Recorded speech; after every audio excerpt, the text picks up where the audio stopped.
Sorry, Lola. Busy po ako ngayon. Ikaw bata ka? Binabaliwan mo na ako masyado? Magpakita ka na. Isama mo na asawa mo para makita ko. Sige po, ngayong Sabado, dito sa bahay. Sige. Pupunta ako. Excited na akong makilala ang asawa mo. Nga po pala, kapag nandito na kayo, isikreto ninyo ang totoong pagkatao ko. Hindi kayo dapat madulas ni Xiaoshen. Aba, bakit? Lola, di ba nangako ka na di mo pakikialaman ang buhay asawa ko? Oo na, sige na. Sa Sabado na lang ha? Sige po, ibababa ko na po.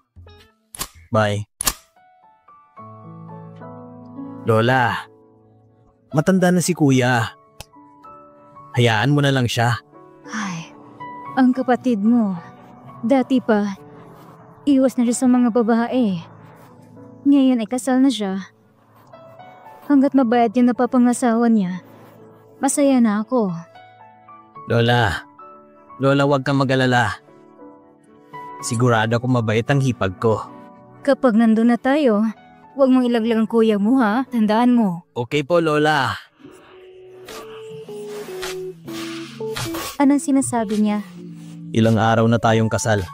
Ipapakilala sana kita kay Lola ngayong Sabado. Nakakahiya at sila pang pupunta dito. Di ko man naisip na bisitahin sila. May kasalanan din ako, hindi kita napakilala sa kanila. May business trip akong pupuntahan, pero babalik din ako sa Sabado. Okay, mag-iingat ka. Okay. Nga pala, Mr. Gu. Pwede ko ba imbitahin si ate ko? Siya lang kasi yung kamag-anak ko. Oo naman. Sasabihan ko siya agad. So, aalis muna ako.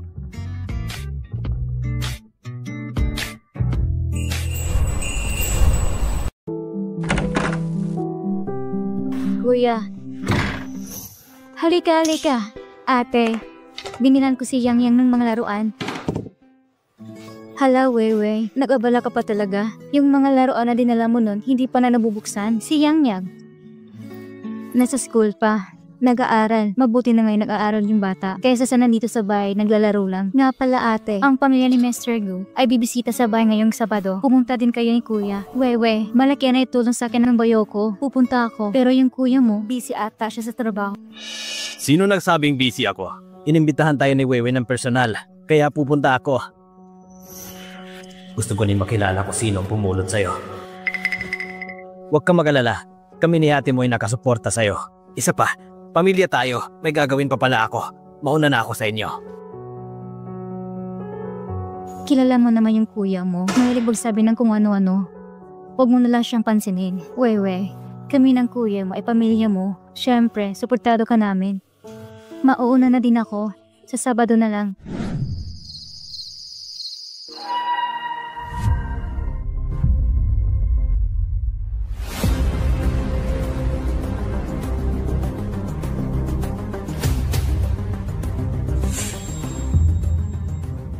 Sino ka? Bakit ka nandito sa kwarto ko? Wag!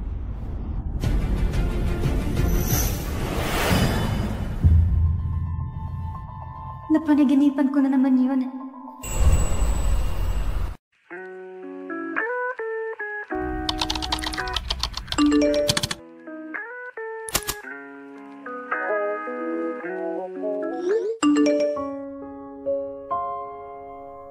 Siguradong wala pa siyang pahinga. Hindi ko na siya dapat isturbuhin pa.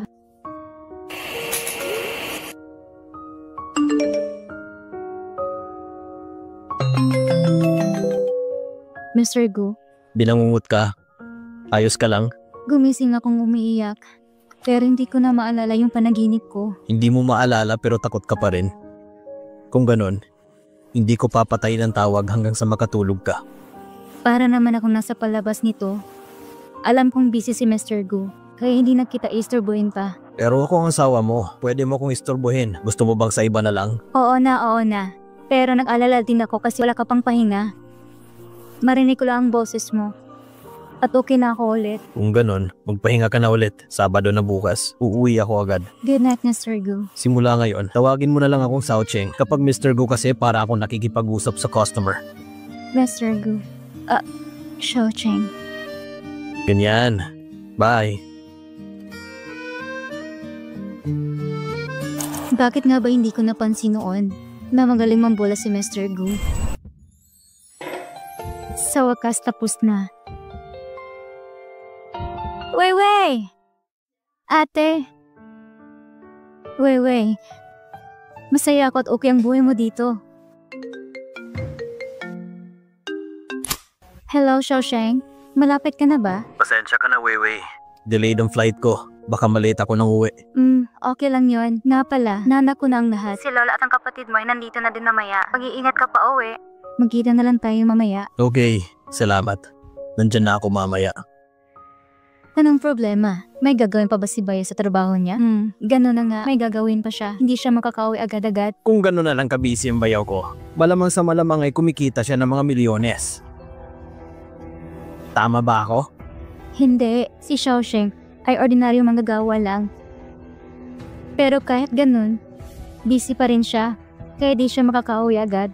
Okay lang yon. Nandito naman kami. Siya nga pala, pupunta dito ang lola niya, di ba? Ayan na sila. O na nga po ko. Hello ate. Ako pala si Gu Yishen, pero tinatawag nila akong Xiao Chen. Hello, Xiaosheng. Para sa'yo po pala, pasalubong namin ni Lola. Naku naman. Nagabala pa kayo. Ang bait niyo po, Mrs. Gu. Ate, ang cute yung dalawa ni Lola. Huwag na yung Mrs. Gu.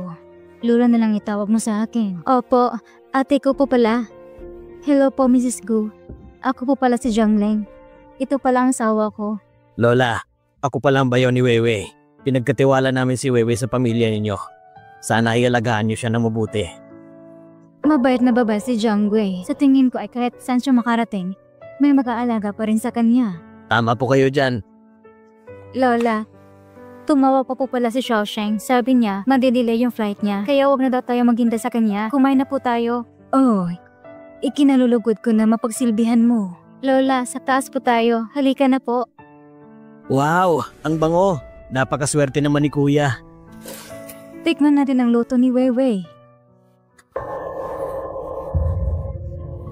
Ang sarap. Tikman mo po, Lola. Lola, bigla nang pagpapakasal ni Weiwei. Hindi kami sanay na wala siya. Pero kung hindi dahil sa akin, hindi ko alam kung saan siya pupulutin. Lola, kumakain ka po ba ng dessert? Pwede niyo yung pag-usapang papalit ni Xiaosheng para personal kanya mapasalamatan. Nakakahiya naman po. Sadyang ayaw ko lang malugi ang hipag ko. Tutal, mapag-usapan na rin naman. Hindi pa siya nabibigyan ng regalo sa kasal. Ang pamilya namin ay naniniwala sa kahalagaan ng kasal at hindi namin pababayaan si Weiwei. Lola, hindi na po yun kailangan. Tutal nang galing naman po mismo sa inyo, bakit hindi nyo na lang po ibigay sa akin yung pera? Ako na lang ang magtatabi para sa hipag ko. Magkano ba ang gusto mo? Di malaki, 500,000. 500,000? Kuya Zu, ano mong pinagsasabi mo? Pwede bang wag na natin pag-usapan yan at kumain na lang tayo? O bakit? Pinatira kita sa pamamahay ko ng libre. Tama na yan. Nakakahiya ka. Sige, hindi malaki ang pamilya namin. Pero hindi kami nagkulang sa mabuting asal. O siya, kumain na tayo. Nag-aalala lang din kasi ako kay Weiwei. Kain na tayo. Masarap yung niluto mo, Weiwei. Mukhang nasarapan din si Lola. Weiwei, pasensya ka na sa nangyari. Okay lang po yun. Isa pa, pamilya na tayo ngayon. Napakabait mo talaga na bata. Pero dapat hindi sa lahat ng oras ay magpapasensya ka. Lalo na kung mali na talaga. Itong jade na to ay nanggaling sa mga ninuno namin. Kaya, ibibigay ko na to sa'yo. Lola, hindi ko po ito matatanggap. Importante po to sa'yo. Tanggapin mo na apo ko. Kapag hindi mo tinatanggap, magtatampo talaga ako. Salamat, Lola. Iingatan ko po to. Pangako, ngayon sa tingin ko, malapit na umuwi si Xiaosheng. Unting hintay na lang po, Lola. Kailangan ko na ding umuwi sa bahay. Kung okay lang sa'yo, dadalasan ko pa ang pagbisita sa'yo. Oo naman po.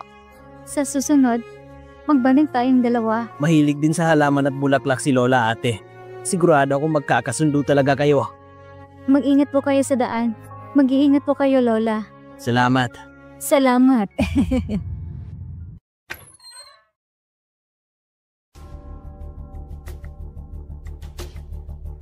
Anong ginagawa mo? Bakit ka ba nanggugulat? Nagtingin-tingin lang ako sa bahay. Basta-basta ka na lang pumapasok sa kwarto nang hindi nagpapaalam? Alam mo bang mali yun? Kinasal ka lang, ganyan ka na magsalita. Nung sa akin ka pa nagatara, napakaamo mo. Ginaganito mo na lang ako. Wala ka bang utang na loob? Hahabaan ko ang pasensya ko sa'yo. Ayaw kong makipagtalo sa'yo. Bakit? Tingin mo ba kaya mo na ako? Ikaw, dati nire-respeto kita bilang asawa ng ate ko. Pero ngayon hindi nararapat sa'yo ang respetuhin. Makipag-usap man lang sa'yo ay nag-aaksaya ng oras ko. Maghintay ka lang ipag ko. Luluhod at iiyak ka din sa akin. Anong ibig mong sabihin? Nakita mo ba kung gaano kaganda yung bahay ninyo? Kilala ng asawa mo yung may-ari ng Maserati na sasakyan. Sa tingin mo ba pangkaraniwan lang ang pangasawa mo? Makakalabas ka na. Wewe, nilinis ko ng kusina. Ako nang bahala sa iba ate. Pwede ka na umuwi. Sige, mauna na kami ng kuya mo ha. Sige. Wewe, sino sila? Xiaosheng, ate ko tsaka asawa niya. Ito ang asawa ko. Si Gu Xiaosheng. Ikaw palang bayaw ko. Ako pala si Zhu Xingwei. Hello. Ako pala ate ni Weiwei. Ako si Jiang Ning. Maraming salamat pala sa tulong mo. Pasensya na talaga. Ngayon nung ako nakarating. Walang problema, may susunod pa naman. Magsalo-salo ulit tayo sa susunod. Kumain ka na ba? Initin ko lang yung pagkain. Teka, okay ka lang ba? Anong sinabi nila sa'yo? Wala naman. Si Lola at Xiaoshen ay napakabuti sa akin. Siguro pagod lang to. Okay lang ako. Jiang Wei, mag-asawa na tayo ngayon, di ba? Kapag hindi okay ang nararamdaman mo, magsabi ka lang. Mr. Gu, nakalimutan mo bang usapan na natin tong kasal na to? Ganun lang palang tingin mo. Mabuti. Ngayon alam ko na. Pasensya ka na, Mr. Gu. Ayaw ko lang na madamay ka pa sa gulo ni Zhong Xiangwei.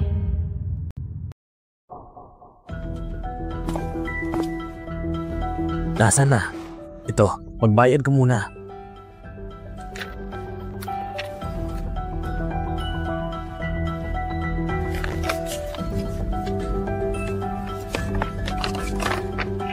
Sigurado ka na bang ito yung lahat? Opo, nahirapan pa naman akong hanapin at itakbo ang mga yan. Narinig ko nagkamali ng kwarto, pinasukan yung lalaki. Hindi ko alam ano pa ang nangyari. Sapat na to panakot sa kanya. Hindi ba matapang ka na ngayon? Tignan natin ang tapang mo.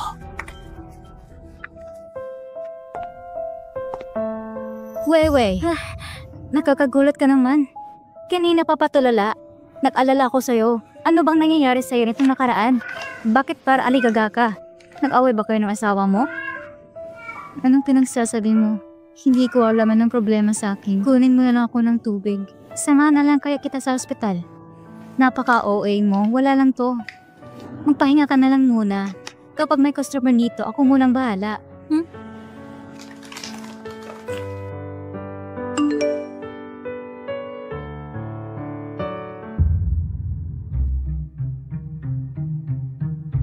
Kailan to nangyari?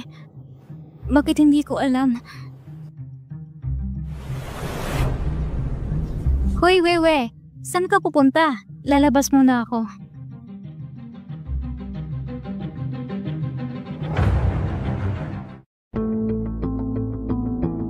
Hindi ba si Madam yon? Oo nga, bakit parang nagmamadali siya? I-report muna natin kay Young Master. Nakita po namin si Madam, kakalabas lang ng shop. Mukhang nagmamadali siya. Nakita ko nga. Susundan po ba namin siya? Nakalimutan mo bang usapan na natin tong kasal na to? Di na. Di na yun kailangan. Opo.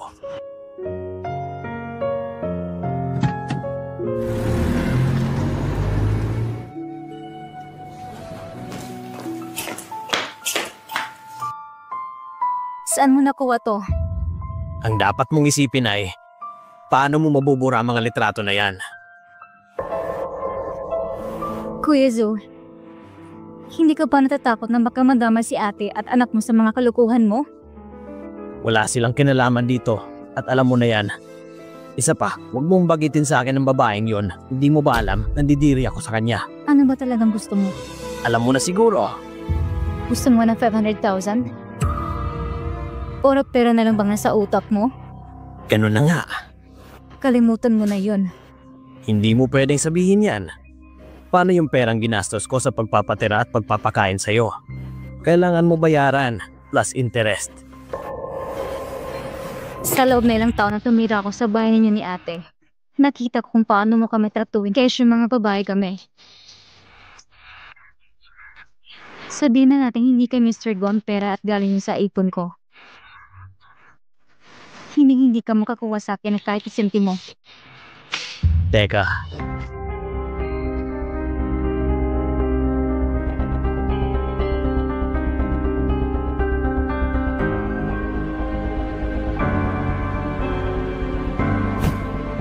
Sa tingin ko ay dapat pag-isipan mo ng mabuti bago ka gumawa ng mga desisyon. Tingin mo, ano? Ano kayang iisipin ng asawa mo? Pag nakita niya mga to. Pati ng ate at pamangkin mo. Gusto mo bang malaman nila ang lahat ng to? Walang hiya ka talaga. Sobra akong nandidiri sa'yo. Tingin mo ba kaya mong buhayan pamilya mo sa ganitong pamamaraan? Tama ka. Maliit nga lang to. Kaya, dodoblihin ko ang singil. Sumasobra ka na. Sino ka para pagtasan ako ng boses? Tinutulungan na nga kita sa problema mo. Huwag mong isipin na kesyo kasal ka na ay makakawala ka sa akin. Kahit saan ka pumunta, hindi mo ako matatakasan.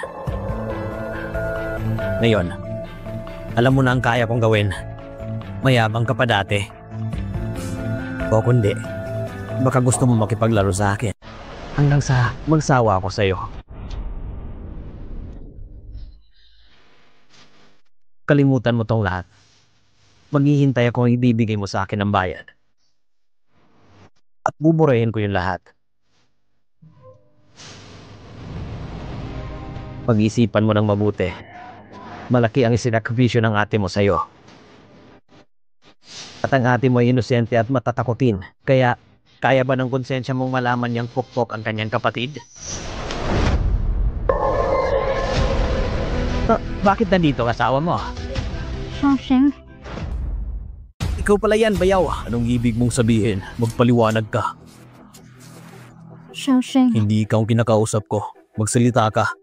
Ang sabi ni Jiangling, ordinaryong tao lang siya. Pero bakit parang natatakot ako sa kanya? Baka nagugulahan lang ako. Tama ka. Sakto lang timing mo, bayaw. Total, nandito ka din naman. Tignan mo to. Sa totoo lang, ayaw akong may ibang makakakita niyan. Ipag ko si Jiang Wei, responsibilidad ko siya. Pinoprotektahan ko lang naman siya. Anong ibig mong sabihin? Tumigil ka na. Hindi ko talaga alam saan nanggaling mga yan. Ngayon, alam na niya na pukpok ang napangasawa niya. Tignan natin kung anong magagawa mo ngayon. Hintayin mo lang na iwan ka ng lalaking to. Alam kong naniniwala sa akin si Xiaosheng. Magtiwala ko sa kanya. Asawa ko si Jiang Wei. Mas kilala ko siya kaysa sa'yo. Hindi mo ba naririnig ang sabi ko? Isa siyang pukpok. Tumahimik ka! Maayos ang pakikitungo ko sa'yo dahil may respeto ako sa asawa ko. Kung wala ka nang sasabihin, aalis na kami. Wei, tara na.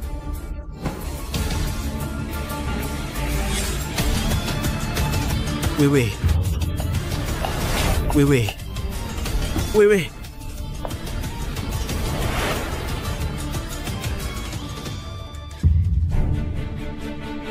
Tangina. Ordinaryong tao lang ang lalaking yon. Pero paano ko siya mababalikan? Imposible namang kamag-anak niya ang mga Gu. Hindi maaari. Ang pinakamayaman ng pamilya sa China. Kung talagang parte siya ng pamilyang Gu. Paanong nagkagusto siya sa katulad ni Jiang Wei? Maghintay ka lang. Magbabayad ka din sa akin.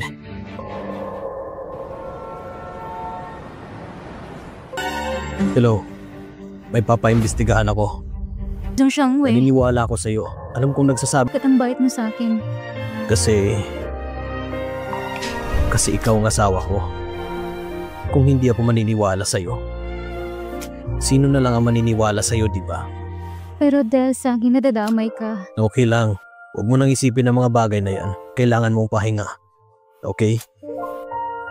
Wewe! Wewe! Lola? Anong nangyari kay Wewe? Bakit nasa ospital ka? Lola, paano mo alam na nandito ako? Iniisip ko na bisitahin ka sa bahay niyo. Kaya tinawagan ko si Shaoxing. Pero sinabi niya nasa ospital ka daw. Lola, di ba sabi ko hindi mo kailangan pumunta? Kapag hindi ka umuwi, mag-aalala si Jiangwei sa'yo. Nagsipo naman ako. Hindi ka dapat nag-alala. Teka, ikaw ba ang may kagagawa nito? Tama ka po. Kasalanan ko kung bakit siya nandito. Pasaway ka talaga. Alam mo ba kung gaano kahirap maghanap ng asawa ngayon? Kapag hindi mo siya inaalagaan ng maayos, hindi kita mapapatawad. Lola, mas lalo kang gumaganda kapag naglalabog ka. Wewe, gusto sana ni Lola na tumira muna sa bahay niyo. Okay lang ba? Lola, pareho kami nagtatrabaho ni Shaoxing. Maiiwan ka mag-isa sa bahay. Walang magbabantay sa'yo. Hindi ka pa magaling. Papasok ka pa rin. Tama. Kung hindi ka pa magaling, magpahinga ka muna kahit ilang araw. Sasamahan ka ni Lola. Tingin mo ba matanda na si Lola? Alalahanin? Ay hindi po, Lola. Pwede ka tumira sa bahay. Hanggat sa gusto mo. Salamat, apo ko. Lola, samahan na po kita mag-ipake ng gamit. Jiangwei, magpahinga ka muna. Babalikan kita mamaya. Magpahinga ka muna ha. Mauna na si Lola. Halika na, Lola. Dahan-dahan na, Lola. Lola. Lola, may business trip na naman ako. May iiwan ko si Jiangwei sa'yo. Oh, bakit? Tingin mo ba aapihin kong asawa mo? Baka lang naman. Nagkakamali ka. Mag-focus ka na lang sa trabaho mo. Hindi maayos ang pakiramdam ni Wewe. Mas mabuting samahan ko muna siya. Lola, nangako ka. Hindi ka mangingialam sa buhay mag-asawa namin. Matanda na ako. Bakit ko naman pag-aaksaya ng lakas ang mga ganyang bagay? Kayong mga kabataan talaga. Mapupusok masyado kaya napagod si Wewe. May masamang nangyari kay Jiangwei. Sabi ko, isa siyang pokpok!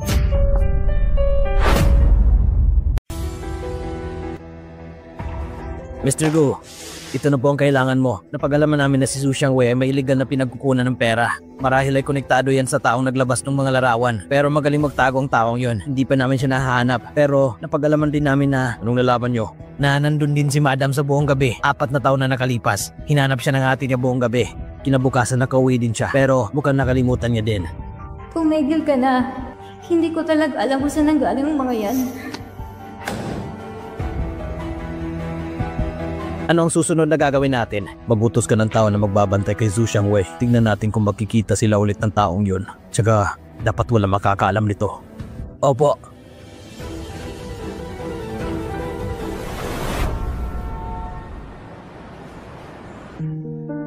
Buti na lang nakauwi ka na. May pagkain sa kusina. Initin ko lang. Sige, salamat. Tingnan mo tong batang to. Anong akala mo sa asawa mo? Katulong? Tulungan mo siya. Sige po. Wewe. Teka lang. Busog pa kasi ako. Mr. Gu, yung tungkol sa mga larawan. Nandito nga ako para pag-usapan yan. Huwag kang mag-alala. Peke ang mga larawan na yun. Gusto ko lang takutin ang bayaw mo para pumayag ka sa gusto niya. Buti naman. Peke yung mga larawan. Kaya huwag ka nang mag-alala.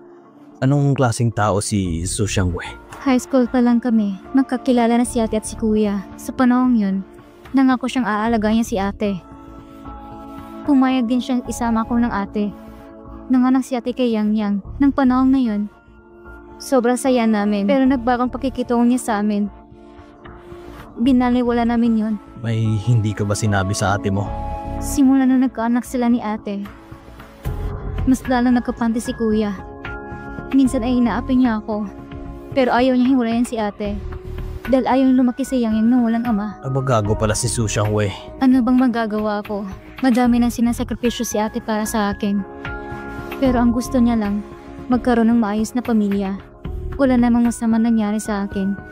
Kaya iniisip ko na kalimutan na lang. Isa pa, maayos pa rin ang trato ni Xiangwei kay Yang Yang. Okay, naiintindihan ko na. Pero ngayon na alam ko na kung anong klaseng tao si Bayaw. Sabihan mo si ate mo na mag-iingat. Alam naman ni ate yun. Iba nung magjowa pa lang kayo at iba pang asawa na. Ang baba lang naman ang kawawa pag kinasal. Madami kang bagay na dapat isipin. Tumigil sa pagtatrabaho si ate para alagang si Yang Yang. Kaya, gusto ko na lang ibaon sa limot lahat na nangyari. Wewe, pangako ko sa'yo, hindi tayo matutulad sa kanila. Alam ko naman yun. Magkalayo kayo ni Xiangwei. Nga pala, Xiaosheng, bakit pala bigla ka na lang sumulpot ng araw na yun?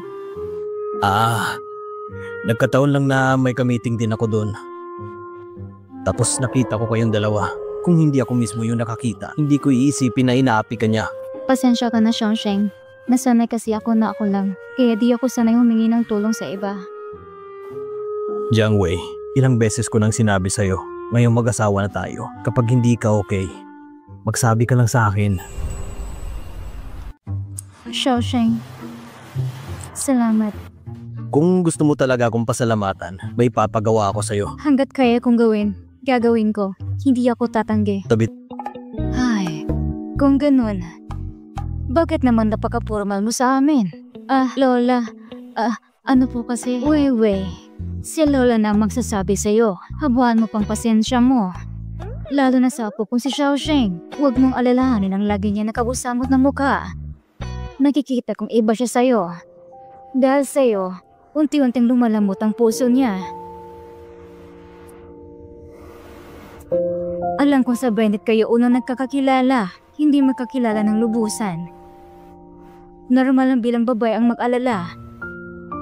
Pero alam kong malalagpasan niyo ang lahat. Kapag tumagal, makikilala mo din naman siya, diba? Kaysa maghihintay ka na magpapakilala siya, mas mabuting sunggaban mo na siya agad. Tulong! Ganito ba talaga mag-isip ang mga matatanda? Lola, ano po kasi? Gabi na, hindi pa kayo matutulog? Lola, magpapahinga na po ako. Sige.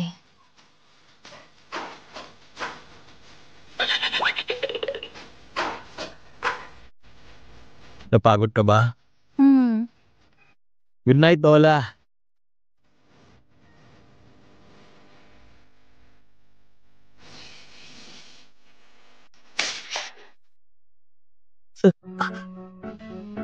Pasensya ka na. Hindi. Okay lang. Wala lang yan. Ang langgot pala ng kama mo, Mr. Ko. Teka lang. Ano ba ito pinagsasabi ko? Tama ka. Malambot nga. May sinabi ba si Lola tungkol sa akin? Wala naman. Pero, bakit parang kakaiba ang kinikilos niya? Ang sabi lang ni Lola, kilalanin pa daw kita at sunggaban.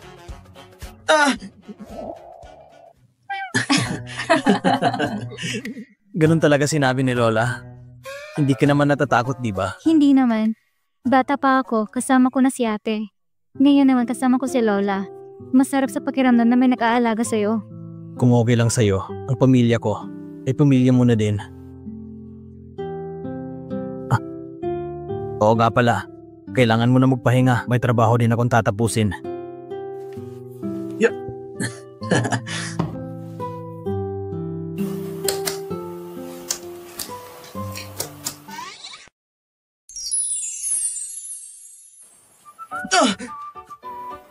Bakit hindi ka pa natutulog? Bakit ka nakatitik sa akin? May nakapagsabi na ba sa'yo na ang ganda ng mga mata mo? Talaga ba? Salamat. Kapag pinagpatuloy mo yan, baka mahulog na talaga ang loob ko sa'yo. Mas lalo kang pumupogi pag nagtatrabaho. Ang ganda ng Adam's apple mo.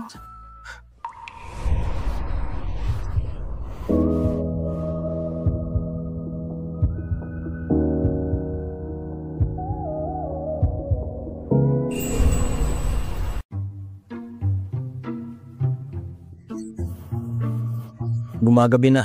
Hindi ka pa ba matutulog? Pagkatapos mo dyan, matulog ka na din. Okay. Ang ibig kong sabihin, ikaw ang may-ari ng kama, kaya dapat matulog ka din. Tsaka malaki naman yung kama mo. Sige, matulog ka na. Susunod din ako agad ha.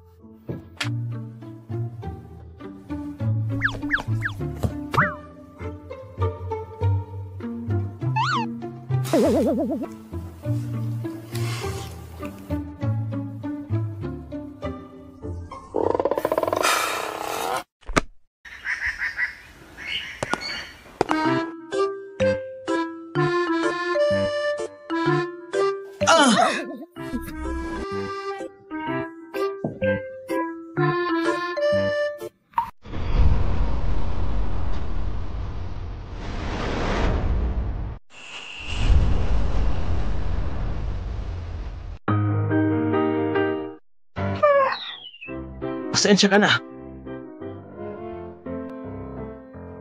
Naihipit ng buhok ko. Okay ka lang? Okay lang ako. Kilala ko si Lola. Alam kong nakikinig siya ngayon sa pintuan. Titignan ko.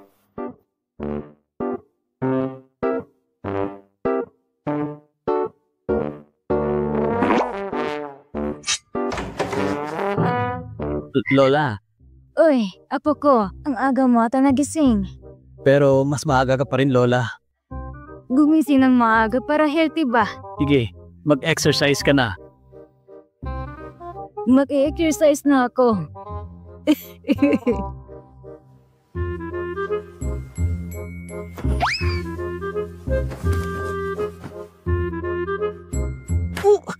Bakit mo ko hinampas, Lola? At bakit hindi? Sa edad kong to, lulukuhin mo pa ako? Kilalang kilala kita, ako nagpalaki sa'yo. Ako? Alam ni Lola na may tampo ka sa akin noon. May dinala akong babae sa kwarto mo. Dahil doon, takot ka na lumapit sa mga babae. Pero matagal na nangyari yon. Pamilya lang na ang may alam na nangyari. Lola, parang sisirain mo ata yung pangako mo sa akin. Gusto mo ba iuwi na kita sa bahay mo? Tanungin mo nga sarili mo. Hindi mo ba gusto si Wewe? Oo. O sige, kung hindi mo siya gusto, hindi na kita pipilitin. Ako na lang magsasabi kay Wewe. Lola, teka lang. Ako na lang magsasabi kay Wewe. Teka lang. Wala naman akong sinabing ayaw ko. Kung gusto mo siya, sabihin mo. Matirang lalaki ka naman at mayaman. Anong problema mo? Sige na, aaminin ko na. Gusto ko siya. Noong una, pumayag ako sa kasal para lokohin ka. Pero nung kalaunan, napagtanto ko na masarap din pala ang ganitong buhay. Sabihin mo ng totoo sa kanya. Kapag tumagal pa to, mahihirapan lang kayo. Masarap yung pagkain, Lola. Bakit hindi mo tikman? Pasaway talaga. Hello po. Hello ate, kumusta? Wewe, pasensya at naabala pa kita. Uuwi na si Lola. Lola, dito ka muna kahit ilang araw pa. Hindi na. Pag uwi ko, aasikasuin ko pa yung mga tanim ko. Huwag kang mag-alala. Hindi ko na kayo aabalahin pa. Pero Lola... Teka, anong klaseng halaman bang tinanim mo? Bakit kailangan pangalagaan? Paano naman ang magiging apo mo? Bigyan niyo muna ako ng apo. Lola, hatid na po kita. Wewe, mas kailangan mong magpahinga dito. Alagaan mong katawan mo. Baka next year, mabibigyan mo na ako ng apo. Magpahinga ka na mabuti ate. Iuwi ko na si Lola. Aalis na kami. Bye-bye. Kumakain pa ako eh. Bakit ka tumatawa? Nung nakakatawa.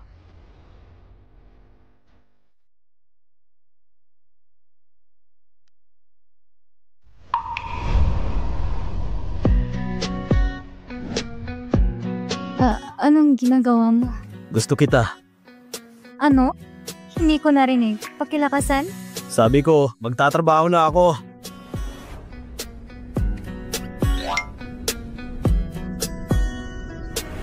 Sabi niya gusto niya ako.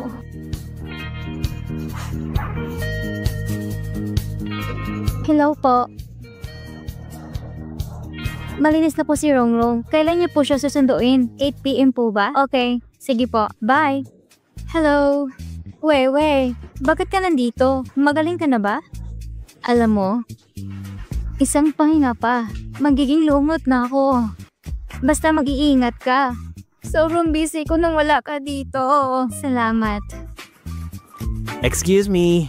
Oy, Dongsheng. Tinawagan ko siya. Nagpatulong ako dito sa shop. Salamat sa tulong mo, Dongsheng. Wala yun, Jiang Wei. Nga pala, may reservation ako sa restaurant ngayong gabi. Gusto mo ba ako samahan? Hindi pwede. Madami yung ginagawa si Weiwei. Kapitan ka talaga ng mga pugi. Sa susunod na lang, Dongsheng. Sige.